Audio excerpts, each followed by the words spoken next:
ഇതിലേക്ക് നമ്മൾ കുറച്ച് വെള്ളമൊക്കെ ചേർത്ത് കൊടുത്ത് മിക്സി അരച്ച് നമുക്ക് ഫൈനായിട്ട് അരച്ചെടുക്കണം കേട്ടോ.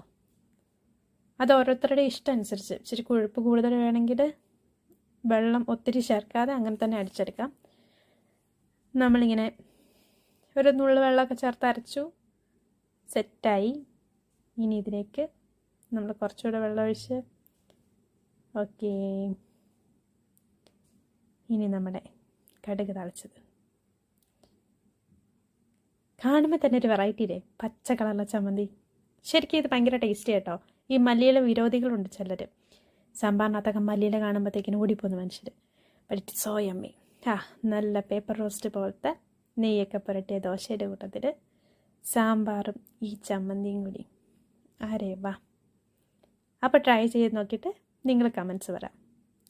സബ്സ്ക്രൈബ് ചെയ്യാൻ മറക്കണ്ട കേട്ടോ.